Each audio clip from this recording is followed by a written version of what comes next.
Welcome to the Encore Audio Archives YouTube channel. I'm Taper Dave, and this is my channel. I've uploaded hundreds of talks here that I've recorded at meetings in West LA, and I've also recorded conventions starting in 2013. I've got a bunch of those up. And Walt and Mary Murray, the original owners of Encore Audio Archives, started the company in the 80s, and Walt recorded Joe and Charlie's and a bunch of stuff down in Vista, California. My sobriety date is June 20th of 1994. I hope you find something you like, so please like and subscribe to my channel and comment down below. If you want to hear something that I don't have or that you don't see, I'll see that I get it. Anyways, take care and have a great day if you want to. Now it is time to introduce the main speaker for tonight, who is Clancy O.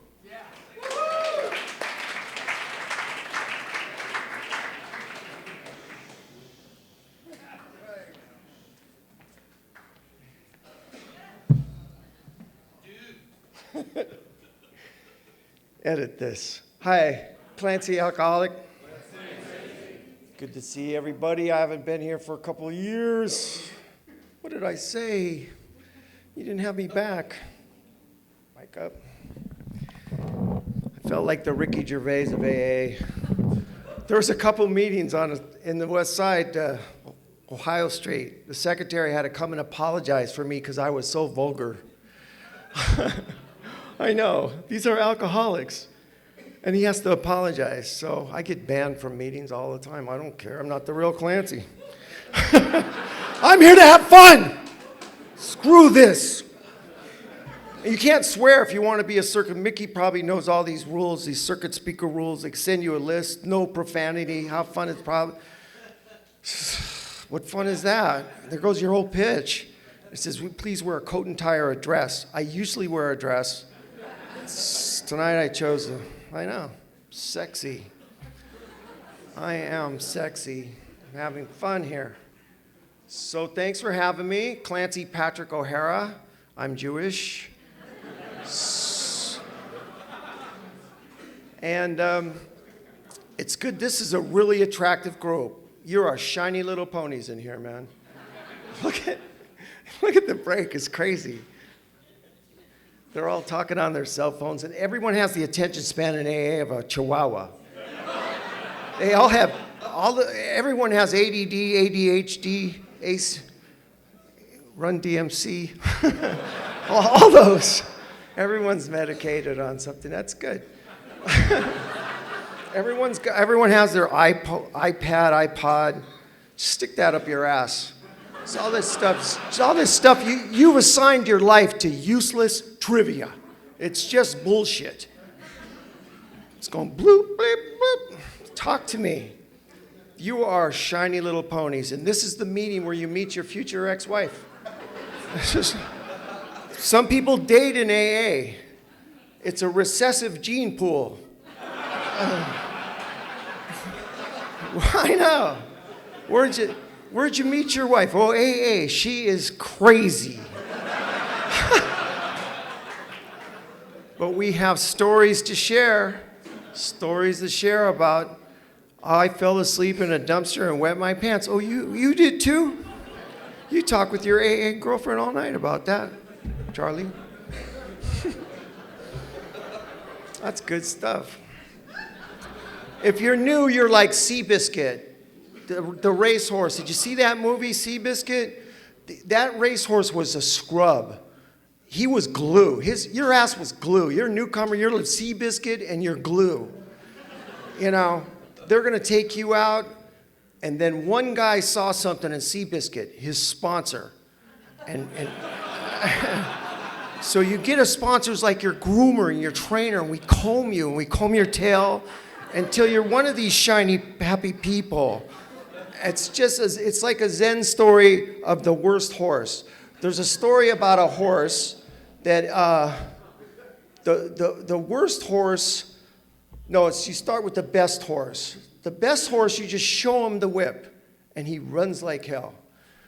The second best horse, you just flick him on the ass a little bit, and he goes. The worst horse, which is you, you gotta beat his ass. But man, does that horse run, and did he ever learn his lesson? So you're going to go from scrub to a thoroughbred running like the wind here. So I'm worried about the 2012 thing. Anybody buying into that?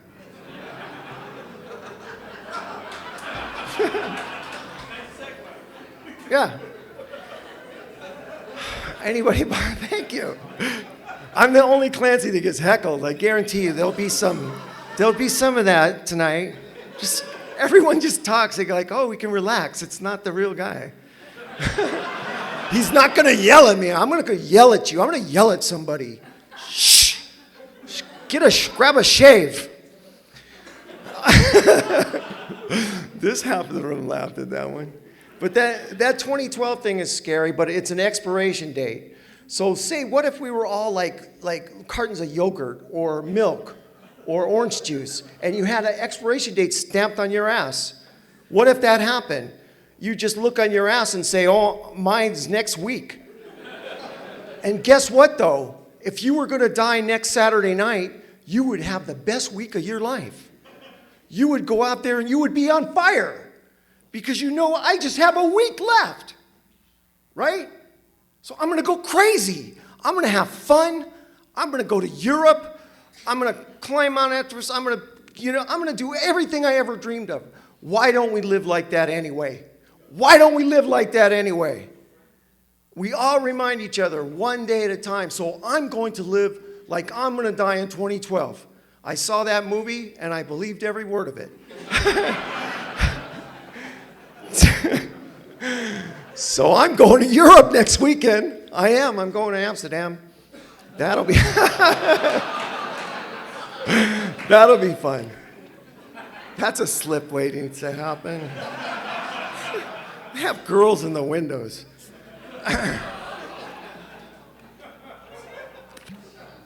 So what of me? Who am I? I'm Clancy. My birthday was Wednesday. 27 years, clean and sober in AA. Thanks. 27 years. I have a daughter, 23 years old. She never had to see me drunk. She just finished college, thank God. Megan Margaret Ohara. I took a girl out for coffee. 23 years and 9 months later, I got Megan Ohara. She's the light of my life. And it's nice, if you pay child support, the best thing is that last check. You just hand that check over, you go, hey, woo, call me sometimes, bitch. Yes. That's the best. Is that the best? That last check, here you go, call me. And then, so I'm done. I pay child support the whole time because I'm a stand-up guy.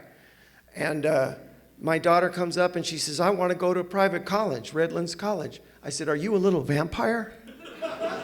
You just suck the blood. I don't care about money. We got spirituality. We just seek God here. And I don't have much of an attention span. I was raised in the 50s with the Howdy Doody show. And I was in Romper Room. Anybody remember Romper Room? Just look on the internet. The teacher was this hot kindergarten teacher, and she had a magic mirror, and she'd look in her magic mirror, and she would say, hi, Charlie. Hi, Meg. Hi, Neil. Hi, John. Hi, Steve. Hi, Mike. Hi, Joe. Hi, Mickey. Hi, everybody. Hi, Dave. She never said, hi, Clancy. I have a resentment that goes back to that, but my mother raised us on TV. My mom was kind of a 50s mom named Maggie. And she kind of looked like Beaver's mom, Barbara Billingsley, really good-looking blonde, except really drunk. And Mom's idea was to set me in front of TV, the Howdy Doody show or Romper Room, and she would hand me a bowl of sugar smacks. They name it after heroin. Here, little Clancy. What? Romper Room and eat these sugar smacks. It's like eating a bowl of sugar. I still eat it. I love it. And so I'm a little whacked. I think she was creating a little alcoholic back in there in 1955. And I know, I don't look that old. I'm starting to look like the other Clancy. I'm getting that old where that's the only reason I get gigs. And I went to Catholic school, and the nuns all look like Meryl Streep in Doubt. Did you ever go to Catholic school? Any Catholics? All right, we got Catholics. Man, it is hell. The nuns hit you. The nuns whack you. They look like Meryl Streep, and they hit you. And when I saw Doubt, I got sexually excited. I thought, wow, why is she turning me on? Catholic school nuns are mean. And they would draw my soul on the blackboard. And she blackened out my soul. And she says, Clancy, if your soul looks like this when you die, you're going to hell. I was like, wow, that sucks. And then she erased half the sin on there. And so half of it was gone. She says, if your soul looks like this when you die, you go to purgatory. And I didn't limbo. I didn't really know what limbo or purgatory was. And then I got sober in AA, and I was in a meeting, and I thought, oh, limbo. I'm not dead, and I'm not drunk.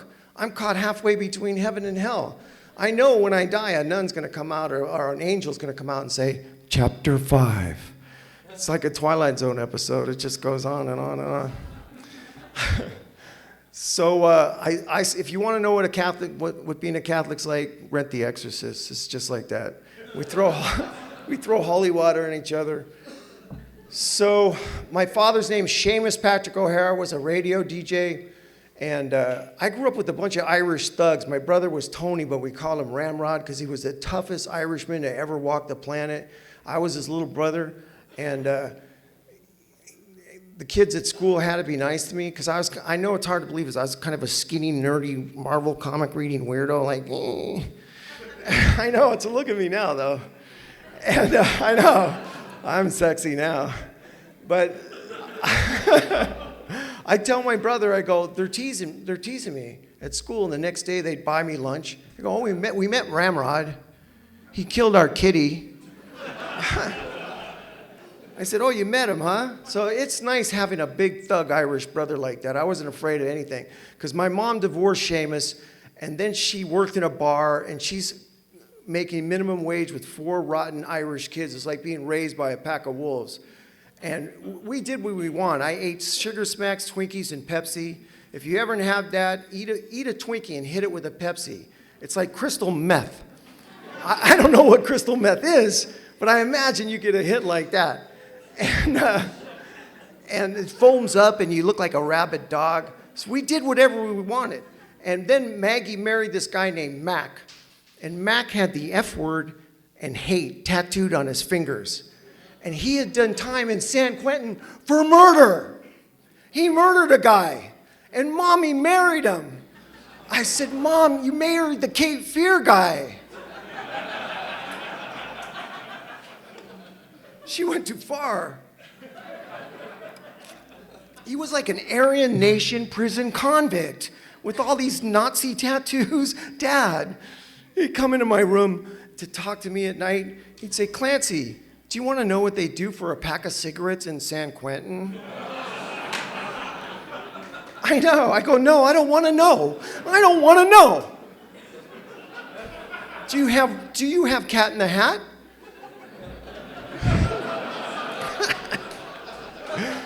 He's one of those dads. Daddy. Bastard. They were always trying to toughen me up because I was a skinny, weirdo kid with the sign like Isaac Asimov. And I was just, and they all said, Clancy, if you go to prison, they're going to kill you. I said, I'm not going to prison. Not everyone goes. Just you guys. So the stepfather came in one time and he has he's chasing my mom. My mom's got a butcher knife. It's like Psycho. My life was like that. And he chases her next to my bed. And I have Marvel comics, Twinkies, Pepsi. I'm cool. I just don't even look at them. Because you get immune to this shit. This serial killer daddy. And he backs my mom next to the bed and Maggie's got the knife and she stabs him in the stomach. I know. And he grabs the stomach because he's a big baby. And blood's coming out. And he throws my mom out because of that. And then he comes in my room. He goes, you get out of here. I said, thank you so much. And I left. And I moved into a place, some of you guys will remember this, the Synanon house. I moved in the Synanon house. You got to Google that. Chuck Diedrich, an AA guy in Santa Monica, read Self-Reliance by Emerson, and he read some Thoreau, some philosophy, and he goes, he didn't like the way they don't let addicts in AA. But, you know, I think it's a little different. I heard this speaker, it's a little different now. Addicts probably are in this room, I don't know.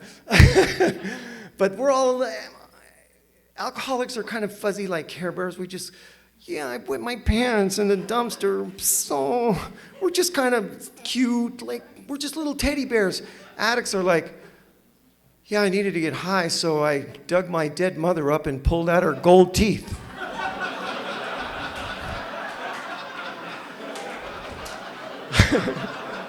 But we all get along, don't we get along? Oh, I pissed off some addicts. They're looking at me like, we're going to pull your teeth out. Sorry. We all get along, but Chuck started Synanon because in the old days, they wouldn't put up with addicts. So the Synanon house was heroin addicts, right? This is a little history for you. And in San Diego, they had a little tiny house. And I moved in. I was in San Diego High School. They shaved my head. I wore Farmer John overalls. And it was like a Philip K. Dick kind of dystopian future. No one talked to me in high school. Who would talk to this guy? I looked like a narc. And this was the hippie. This was the Crosby, Stills, and Nash days. This was Hendrix and Santana. Everyone was smoking dope, listening to Soul Sacrifice. Man, it was Woodstock. I have the shaved head and overalls. So Synanon closed, and I moved up to Tamales Bay, and Chuck wanted to work the addicts to death. And I was just a teenager that joined Synanon because I had no place to go. I wasn't really one of them. And they sent me up in the mountains to dig ditches with heroin addicts. And heroin addicts do not want to work. They would look at me and they shovel a little dirt like this. They just shovel it.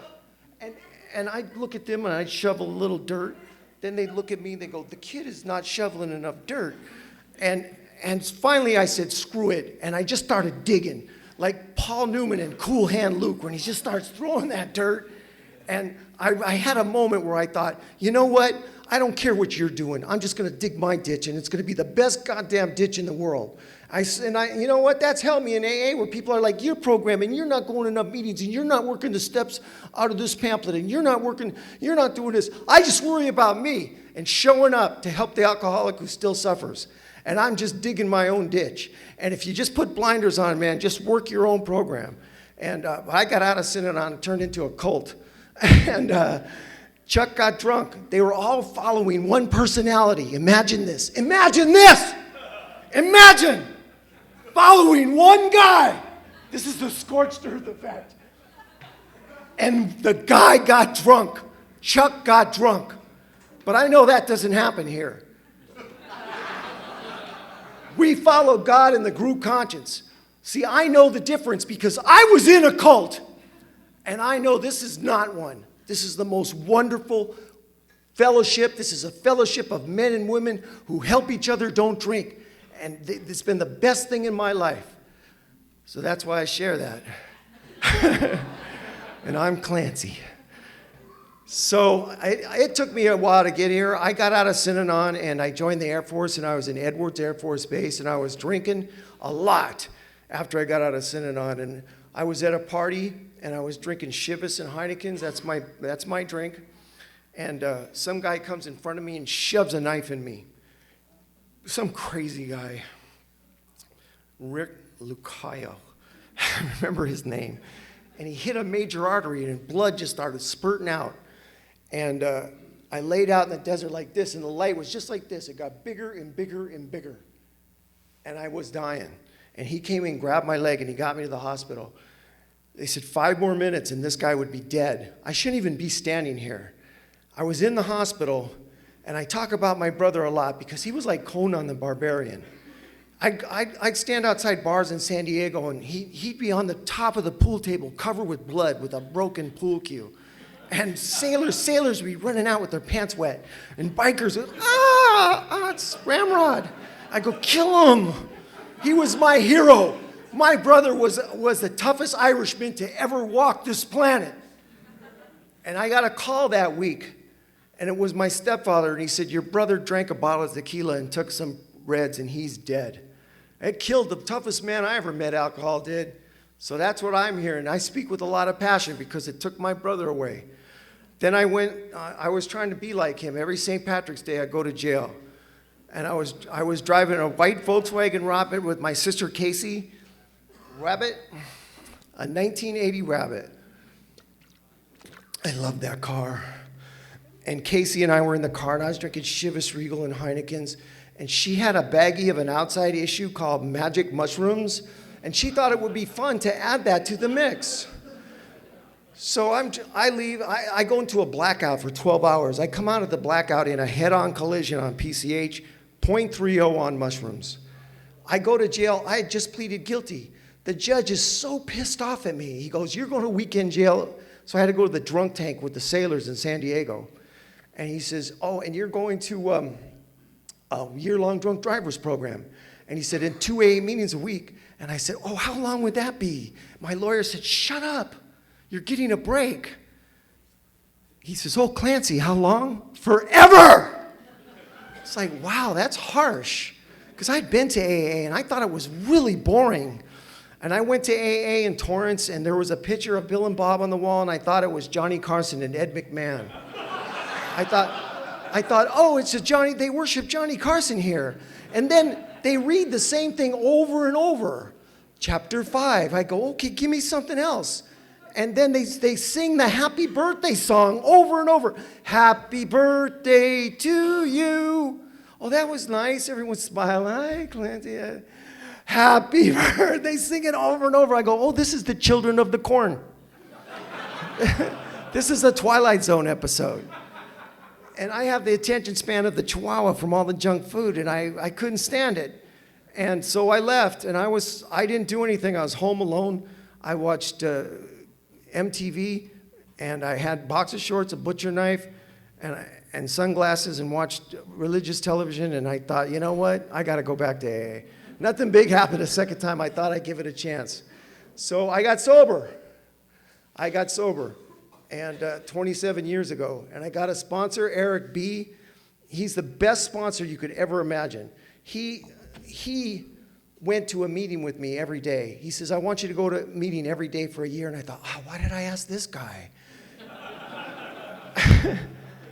And his father was in the movies. His father was in Sullivan's Travels, Eric B. And it's funny because if you ever saw that movie, Sullivan's Travels, it's an old black and white one, a Preston Sturges movie. Some of the older people, you got to see this movie. Because I was at a point in AA where I thought, man, all my buddies are going to Europe speaking as circuit speakers and all this stuff. And I thought everyone just laughs at me because I'm not the real Clancy and no one takes me seriously. And I just try to make guys laugh. And I saw this movie, and it's about a movie director. And he wants to be taken seriously. He makes like Adam Sandler shit comedies that make huge box office but are just so stupid. You know, he makes these real broad comedies. Everyone loves him though. And he wants to be a serious director. So he throws everything away, decides to become a hobo. And he takes his little pack and he hits the road. And the stuff happens to people that get their ass kicked that do that. And he's on the road and he ends up in a southern chain gang. And he loses everything. And this is a Hollywood movie director, but no one believes him. So he's in the chain gang, chained up with all these convicts with no teeth. And they look at him and like they're gonna eat him. And they go into a big room like this and they put on a Walt Disney Donald Duck cartoon. It's got Pluto in it and it's the silliest cartoon. But everyone in the prison laughs. And he realized that that's a gift, that I don't have to be so serious. That it's a real gift to be able to make people laugh, and the movie made me feel better. But Eric was the best sponsor I could ever ask for. I was going to meetings every single day, and I was Mr. AA guy. I DJ'd AA dances. It was Hammer time. It was MC Hammer. I think I DJ'd a dance up here. We used to have so many dances. It was so fun. I DJ'd Cocaine Anonymous. The girls were real skinny. And I DJ'd Codependence Anonymous. Don't ever date in Coda. maybe AA's okay, but Coda, they're real clingy. They will stalk your ass. I would say, okay, Coda, here's Addicted to Love.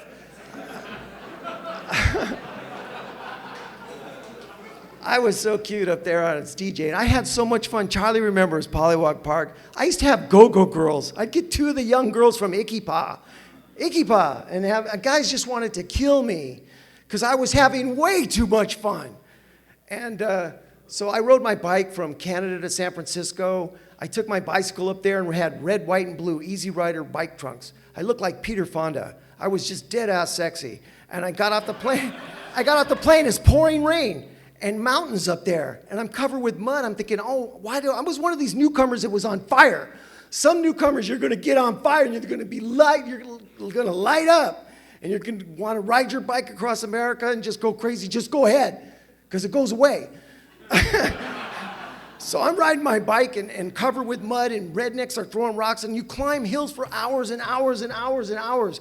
You get to the top, whoop, you just start climbing and climbing and climbing and climbing. You get to the top, 5 minutes. Whoop, it's like an AA relationship. It's like, wee, wee. She was all shiny under the disco ball and flop sweat and so cute. And now she wants me to go to therapy. If your AA girlfriend asks you to go to therapy, just go. It's the most fun you'll ever have. We all go to therapy, man. So I pull in a gas station, two dudes that look like the Hanson brothers. They go, man, you don't look good. I go, what's the trick? They go, the trick is you have to like the hills, because guess what? It's all hills. They said, guess what? You have to like the hard parts, because guess what? It's all hard parts. So I stood up in the pedals and I rode 1,200 miles in 2 weeks as I was on fire. And I came back to LA and I was having the time of my life. And then I asked this girl in the back of the room, like this meeting out for coffee. She's sitting right back there with blue eyes. Would you have coffee with me? Like that? We went to Denny's. There's something in the coffee at Denny's that gets girls pregnant. Because she was pregnant like that. And I go from being the coolest guy in AA, like you are. I see you guys are cool. Give it up. You're in AA. Stop trying to be cool in AA. This is the lamest shit you've ever done. This is like square dancing. You see guys at the break. Hey, baby. Look at my AA medallion. You suck. This is the bottom, man. Hey, baby, let's go to coffee. No.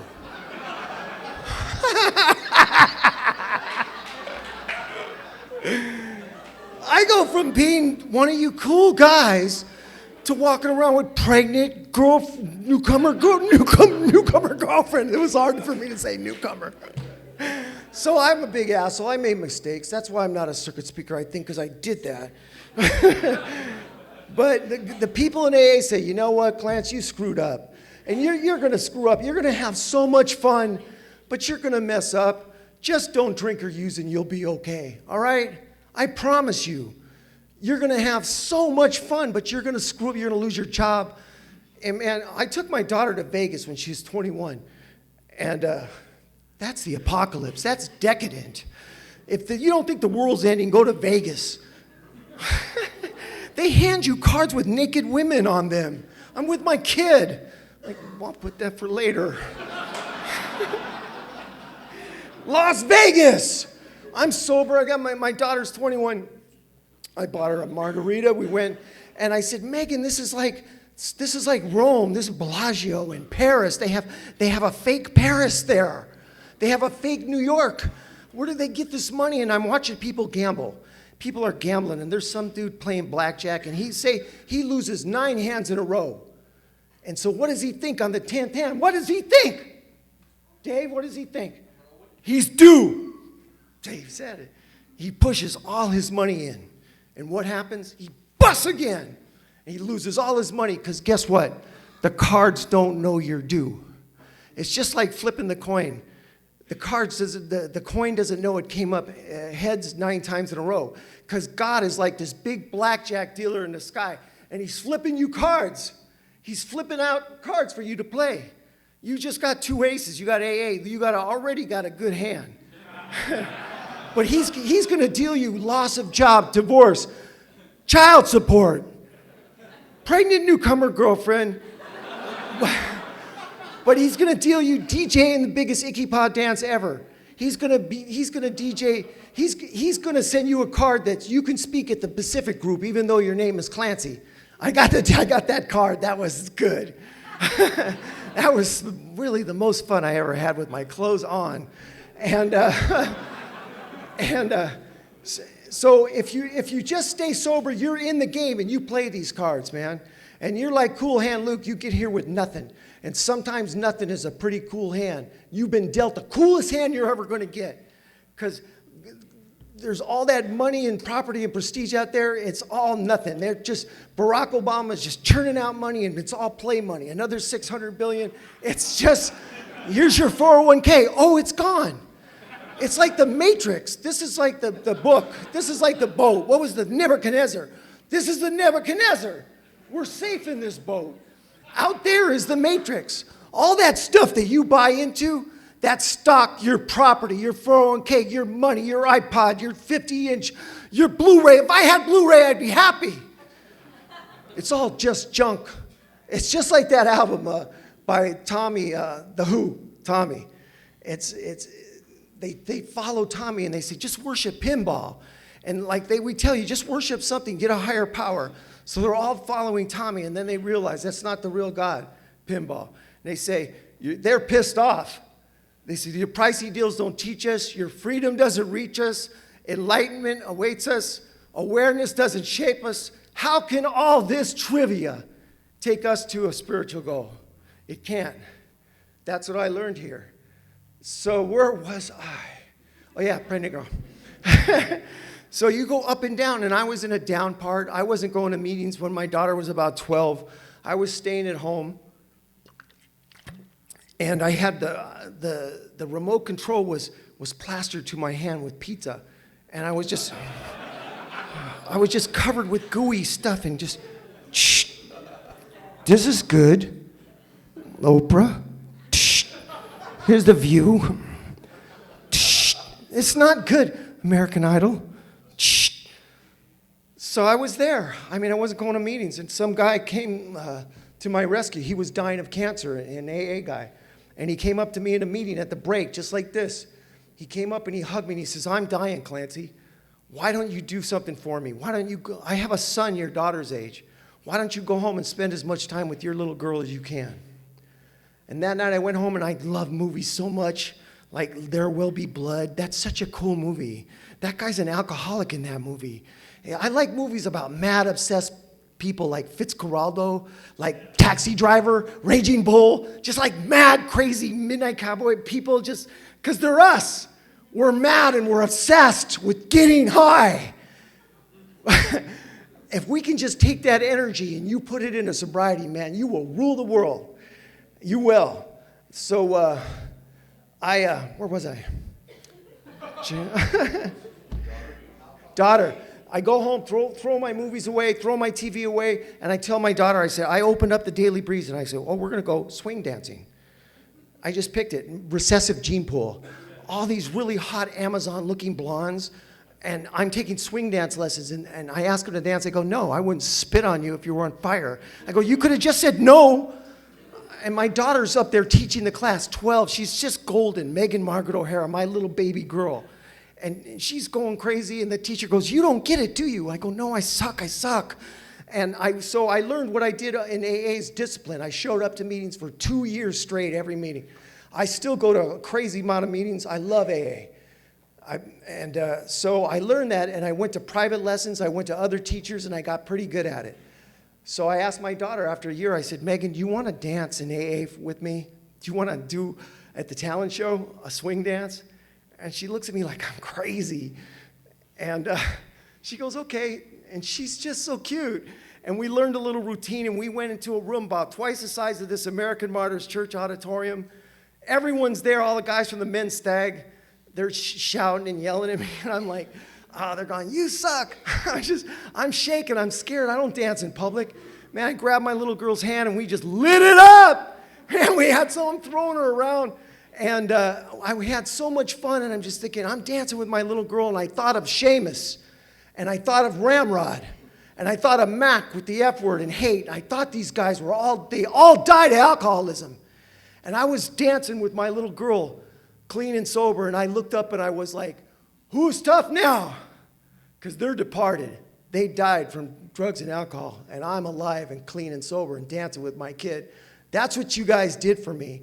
I had so much fun in AA. Like, I don't go heavy on the stats because I just try to tell you, man, I have worked them to death, but I have had so much fun.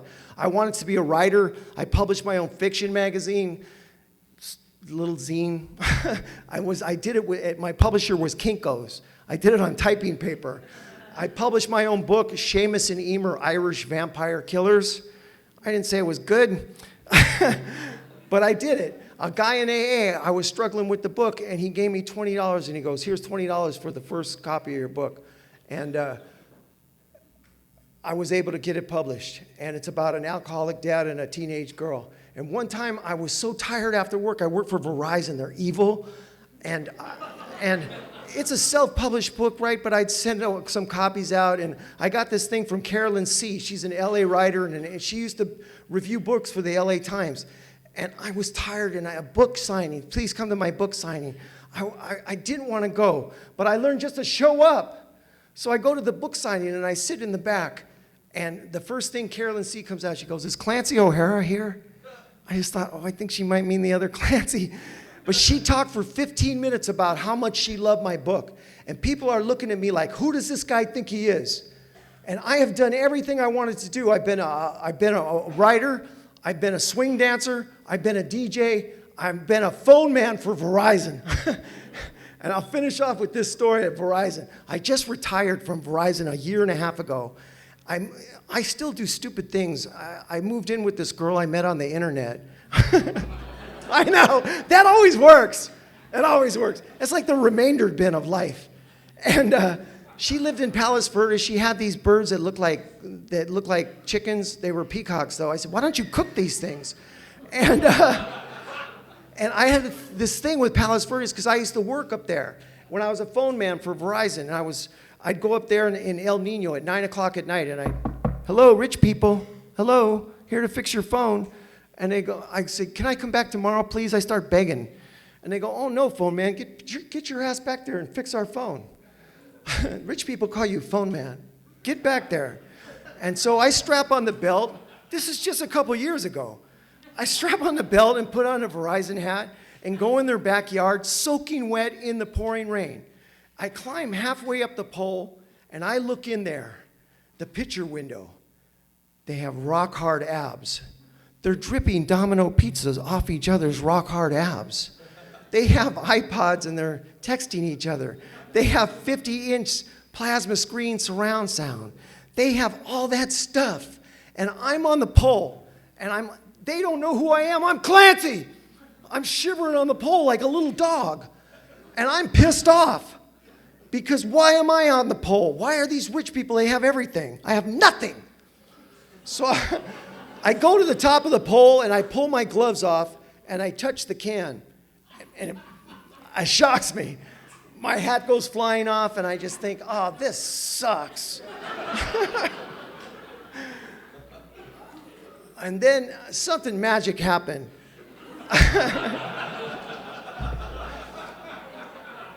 The skies parted, and they all cleared. And if you've ever, in the city, we suffer from a lack of stars. Because of all the light, we don't see the stars in the city, and our souls suffer from not seeing the stars. We suffer from a lack of stars. So I'm up in PV, way up on the hill, and the clouds break. And I think, man, what about Patrick Keelahan? What about dancing with my little girl? My teenage daughter dances with me. What about DJing the largest young people's dance ever? Every Wednesday night I go to Salvation Army because I don't care about these yuppie-ass meetings. I can go to those guys have nothing. They're indigent. In LA, any night of the week, any one of you can go to one of these meetings. HNI, Hospitals and Institution, go talk to the man on the bed. And if I can make one of those guys smile, man, it just makes my life worthwhile. and I love it. So I am up on top of the pole, and I'm thinking of all this stuff, and I look up, and I see it. And I go out every night just like you guys, and I don't stay home and watch TV anymore. And that's what we have, man. We've got all the stars in the night. Thanks.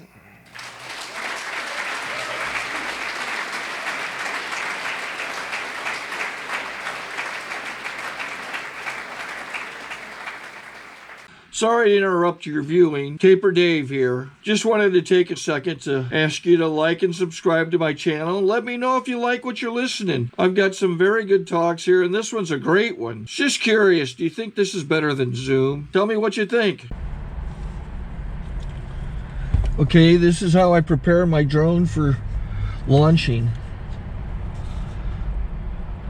I like to do it inside the cab of my truck so I'm not standing outside in the weather. To install the joysticks for control, up and down, right and left, powered on. I have an Android phone that I use to connect it to the drone with. And it's actually controlled through the iPhone, through an app. Oops, wrong way. It's actually controlled through the iPhone, or through this Android phone, through the app. It's actually controlled through the Android phone, through an app, and you connect it through this short connection right here.